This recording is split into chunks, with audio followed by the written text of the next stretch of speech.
English शुरू करने से पहले हम आपको बता दें कि इंग्लिश ग्रामर जो है वो इंग्लिश का बहुत महत्वपूर्ण हिस्सा है। ठीक है, तो हम स्टार्ट ग्रामर से करेंगे और जब हम ग्रामर की बात करेंगे तो हम यहाँ कुछ इंपॉर्टेंट टर्म्स को समझ लें, वो ज़्यादा अच्छा है। आप लोगों ने पहले भी पढ़ रखा होगा, लेकिन मैं यहाँ दोबारा से उसे रिवाइज करूँगा। ठीक है, तो हम बात करते हैं सबसे पहले लेटर्स के बारे में। कोई भी चीज़ लेटर के बिना संभव नहीं है। लेटर क्या है? जो हमारे अल्फ़ाबेट्स हैं A to Z, A B C D, सबको पता होगा, वो हमारी क्या है? स्मॉलेस्ट यूनिट ऑफ अल्फ़ाबेट है। तो भाषा की छोटी इकाई हमारी क्या कहलाती है? लेटर। अब उसके बाद आगे हम बात करेंगे, तो लेटर है तो फिर अगर हम लेटर को कंबाइन करें तो क्या बनेगा? तो हम लेटर्स को कंबाइन करते हैं, यानी अगर अक्षरों को हम एक साथ मिलाएं और उनसे अगर कोई जो है मीनिंगफुल वर्ड निकलता है, मीनिंगफुल बनता है, हमने पहले ही बोल दिया, उसे वर्ड कहा जाता है।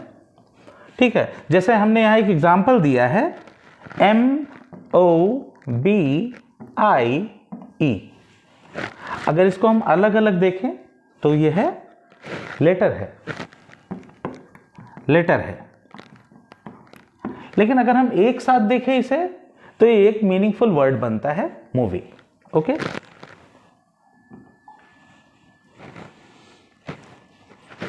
लेटर और वर्ड समझ लिया।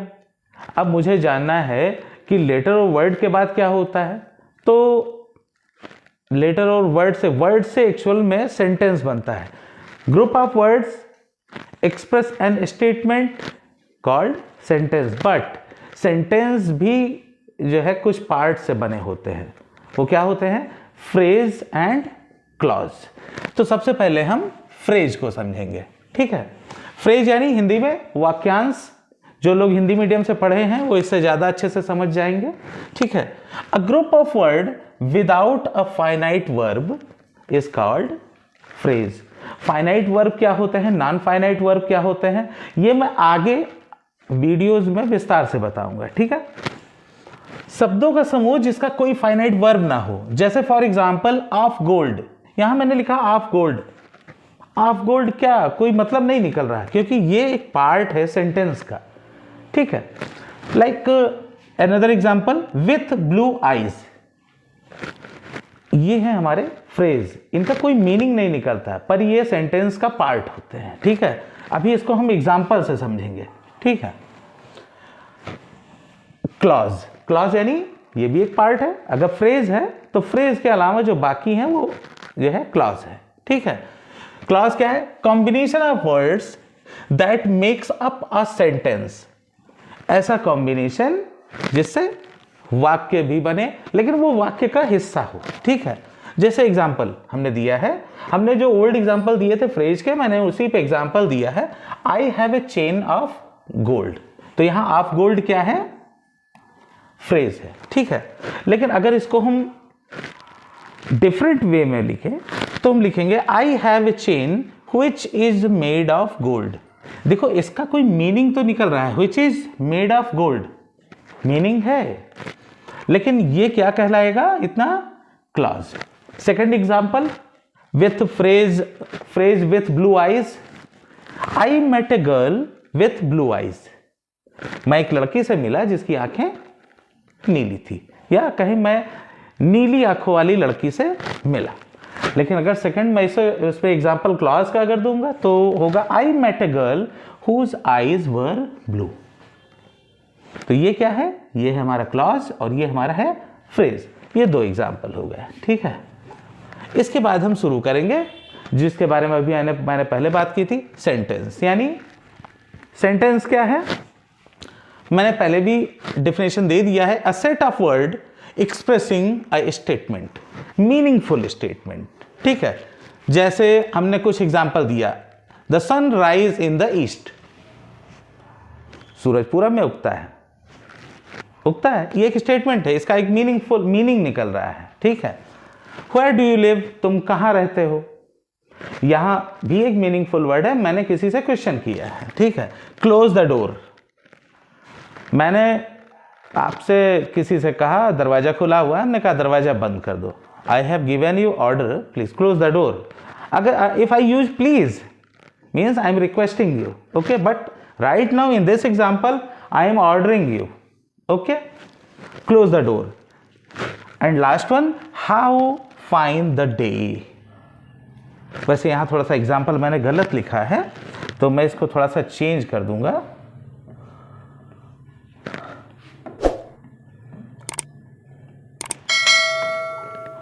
How find the day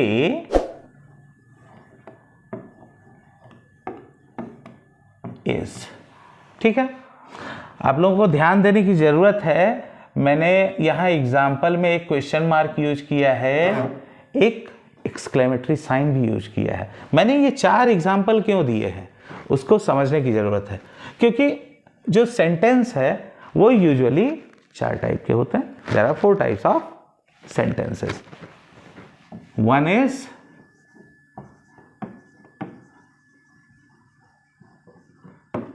assertive, okay. ये क्या है? ये एक एफर्मेशन, एक पॉजिटिव आपको स्टेटमेंट दे रहा है, यानी एक एग्रीमेंट है ये कि आपने कहा सूरज पश्चिम में उगता है, तो सूरज पश्चिम में उगता है.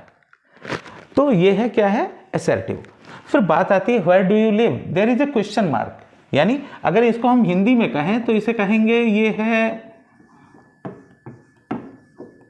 विधि सूचक. हिंदी मीडियम वाले ज्यादा ध्यान दें इस पे. विधि सूचक आप समझ गए होंगे ये क्या है. अगर यहां इस हम सेकंड की बात करें तो सेकंड में हमने क्वेश्चन मार्क यूज किया है, यानी ये किस टाइप का सेंटेंस होगा? Interrogative sentence. INTERROGATIVE. अगर कोई बना रहा है नोट्स भी तो वो भी ध्यान दे. इंटेरोगेटिव सेंटेंस हिंदी में कहेंगे प्रश्नवाचक या प्रश्न सूचक. सूचक शब्द. Third one is close the door. Close the door क्या? ये हमने पहले ही बोला कि मैंने ऑर्डर दिया कीप साइलेंस, शांत रहिए. ठीक है, तो ये सेंटेंस होगा इंपरेटिव. IMPERATIVE. इंपरेटिव यानी आदेशात्मक शब्द.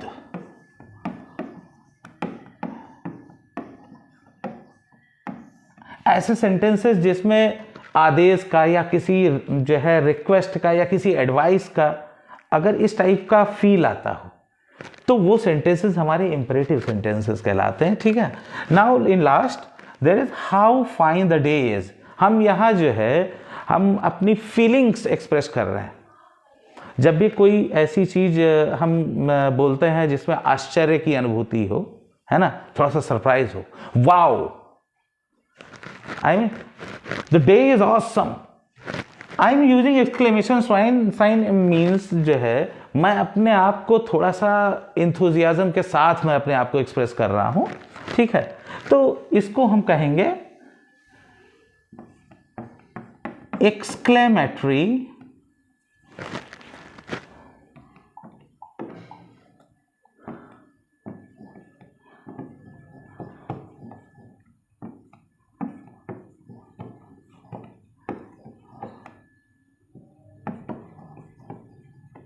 सेंटेंस. यानी विस्मय. इसको हम थोड़ा हिंदी में कुछ कैसे एक्सप्लेन करेंगे? विस्मय सूचक, विस्मय बोध. ठीक है, sentence structure are of 3 type. अभी हम जो बात कर रहे थे वो सेंटेंस के टाइप की बात कर रहे थे. ये जो वाक्य है वो किस टाइप के हो सकते हैं, लेकिन अगर रचना के आधार पर हम बात करें तो रचना के आधार पर 3 टाइप के सेंटेंसेस होते हैं. ठीक है, पहला होता है सिंपल सेंटेंस. ठीक है, दूसरा है कंपाउंड और तीसरा है कॉम्प्लेक्स. इसमें कोई ज़्यादा जो है डिफरेंस नहीं है. जो सिंपल सेंटेंस है उसमें जो प्रिंसिपल क्लॉज होते हैं वो मतलब एक ही प्रिंसिपल क्लॉज होता है. इसमें 2 होते हैं कंजक्शन के साथ जुड़े हुए. और कॉम्प्लेक्स जो होता है उसमें जो है एक प्रिंसिपल क्लॉज होता है और बाकी जो है जो भी होते हैं वो सबऑर्डिनेट क्लॉज होते हैं, आश्रित जो है उपवाक्य. वो आगे स्लाइड में मैं एक्सप्लेन कर दे रहा हूँ, है ना. Simple sentence it consist of one independent clause. जब मैं प्रिंसिपल क्लॉज की बात कर रहा था, यानी सेंटेंस और प्रेडिकेट होता है, जिसके बारे में हम आगे बात करेंगे कि एक्चुअल में इंडिपेंडेंट क्लॉज होते क्या है। ये तो भी मैं टर्म्स के बारे में डिस्कस कर रहा हूँ, ठीक है। तो ज़्यादा जो है इस पे कुछ करने की ज़रूरत नहीं है, क्योंकि एक एक चीज़ मैं जो है चैप्टर वाइज एक्सप्लेन करूँगा तो आपको ज़्यादा समझ में आएगा, ठीक है। तो हम बात कर रहे थे सिंपल सेंटेंस की। तो यहाँ जो है एक इंडिपेंडेंट क्लॉज होता है, जैसे आई लाइक कॉफ़ी, ठीक है। Mary likes tea, old is gold, time is money, God is kind, ईश्वर दयालु है, ठीक है। आगे बढ़ते हैं कंपाउंड में, थोड़ा सा अंतर मिलेगा। कंपाउंड में क्या है, consist of two or more independent clauses joined by conjunction, जैसा कि मैंने पहले कहा था, ठीक है, या सेमीकॉलन से, और सेमीकॉलन, ठीक है। एक से ज्यादा प्रिंसिपल क्लॉज होते हैं, ठीक है। सी मस्ट वीप और सी मस्ट क्राई, ठीक है। यहां देखो हमने कंजक्शन यूज किया है, ठीक है। Walk quickly otherwise you miss the bus, जल्दी चलो वरना बस मिस कर दोगे, ठीक है।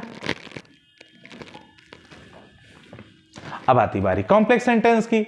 यहां क्या है, जैसा कि मैंने कहा कि एक प्रिंसिपल क्लॉज होता है और रेस्ट जो है सबऑर्डिनेट क्लॉज होते हैं। तो consist of an independent clause and A dependent clause, यानी ये क्लॉज जो है ये इस पे डिपेंडेंट है, आश्रित है, ठीक है। Like everybody likes the boy who speaks the truth, everybody likes the boy. यहां देखो इधर प्रिंसिपल और ये क्या है, subordinate clause, who speaks the truth. He passed, वह पास हो गया क्योंकि he had worked hard, because he had worked hard, क्योंकि उसने ज्यादा मेहनत की। I am sure that you are hard working student, मैं श्योर हूं, मुझे यकीन है कि तुम एक मेहनती विद्यार्थी हो, ठीक है। अब यहां जो है हमने 3 एग्जाम्पल दिए हैं, तीनों एग्जाम्पल सोच समझ के हमने दिए हैं।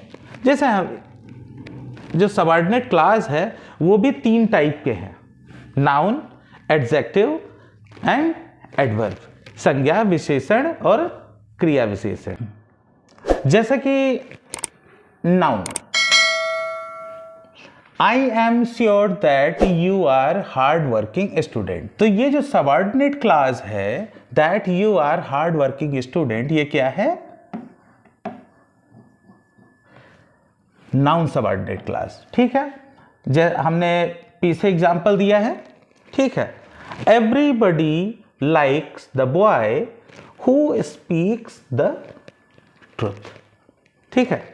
Everybody likes the boy who speaks the truth, ये कौन सा होगा,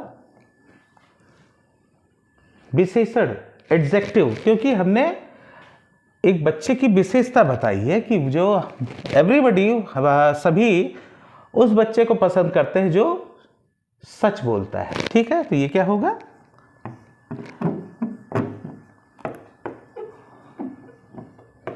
एडजेक्टिव, ठीक है। And last one, he passed because he had worked hard, वो पास हो गया क्योंकि उसने ज्यादा मेहनत किया, ठीक है। तो यहां हम बात कर रहे हैं एडवर्ब की, तो ये हमारा जो सबऑर्डिनेट होगा वो होगा हमारा एडवर्ब या एडवर्बियल, ओके।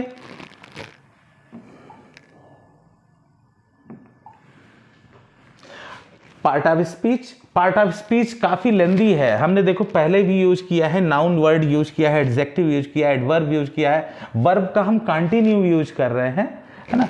तो पार्ट ऑफ स्पीच जो है वो सेंटेंसेस को बनाने के लिए हम किस टाइप का यूज करते हैं, पार्ट ऑफ स्पीच, उसको 8 पार्ट में डिवाइड किया गया है। जैसे फर्स्ट पार्ट जो है वो हमारा है नाउन, ठीक है, प्रोनाउन सर्वनाम, एडजेक्टिव विशेषण, एडवर्ब क्रिया विशेषण, वर्ब क्रिया, preposition, conjunction, interjection. There are 8 type of part of speech. तो हम आगे बढ़ते हैं क्योंकि इसके बारे में हम डिटेल में चर्चा करेंगे आगे वीडियोस में। नॉन फाइनाइट्स, अभी वहां पहले बात हुई थी कि एक फाइनाइट वर्ब होता है या विदाउट फाइनाइट वर्ब, है ना। तो फाइनाइट वर्ब क्या होते हैं और नॉन फाइनाइट वर्ब क्या होते हैं। तो नॉन फाइनाइट वर्ब का जो है बहुत सिंपल सा है कि फाइनाइट वर्ब वो मेन वर्ब होता है, non finite verb main verb नहीं होता है। आगे इसके बारे में बहुत डिटेल में चर्चा होगी। It does not show tense or number of the verb, non finite वो टेंसेस के में नहीं आते, ठीक है। टेंस क्या होता है, टेंस भी आगे हम बताएंगे। They can take gerund, participle and infinitive form. ये नॉन फाइनाइट वर्ब है, वो अपने आप को एक्सप्रेस करने के लिए वो जीरेंड में और इन्फिनेटिव पार्टिसिपल में कन्वर्ट होते हैं। तो इसलिए there are 3 non finite verbs, gerund, participle, infinite. Gerund जो होता है वो नाउन और वर्ब के रूप में कार्य करता है, ठीक है। पार्टिसिपल एडजेक्टिव और वर्ब के रूप में कार्य करता है ना, वर्ब का कार्य करता है ना। और इन्फिनेटिव जो है वो एडजेक्टिव, एडवर्ब और वर्ब का कार्य करता है। तो कहने का मतलब ये है कि इन दोनों को जो है हम अलग अलग यूज कर सकते हैं, यानी हम जीरेंड की जगह इन्फिनेटिव यूज कर सकते हैं और इन्फिनेटिव की जगह जीरेंड हम यूज कर सकते हैं। इसका हमने एग्जाम्पल भी जो है दिया है। हाँ, इसलिए वाक्यों में जीरेंड की जगह इन्फिनेटिव और इन्फिनेटिव की जगह जीरेंड यूज कर सकते हैं, ठीक है। जैसे एग्जाम्पल हमने दिया है, फाइंडिंग फॉल्ट इज इजी। इसका अर्थ एक ही निकल रहा है, मीनिंग एक है। और इसको जब हम इन्फिनेटिव में चेंज करते हैं, to find fault is easy, है ना, आसान। आगे बढ़ते हैं। Second example, seeing is believing. Okay, to see is to believe, infinitive. आगे बढ़ने से पहले मैं सभी बच्चों से अनुरोध कर रहा हूं कि जो भी ये वीडियो देख रहे हैं वो मेरे चैनल को सब्सक्राइब करें और लाइक भी करें, और साथ में साथ अगर कोई कमियां हो या कुछ अच्छा लगा हो तो कमेंट भी करें, और साथ में नोटिफिकेशन बेल जरूर दबाएं, क्योंकि इससे आगे आने वाली वीडियोस का आपको सबसे पहले पता चल जाएगा।